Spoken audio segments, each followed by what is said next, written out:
Directions for template address labels. Go ahead and open Word. And again, do not choose blank document. In the search box, type address labels.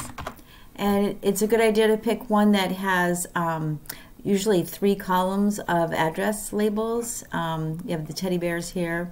I'm going to go with black and white wedding design. Go ahead and choose create. The first, if you notice my name, because I'm using my computer, it's already downloaded.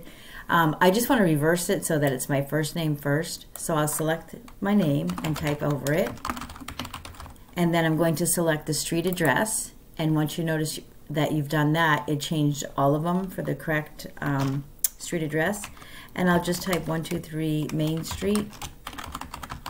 And then again, when I click city, state, and postal code, it changes all of them. And then I'll type in Springfield and the zip code.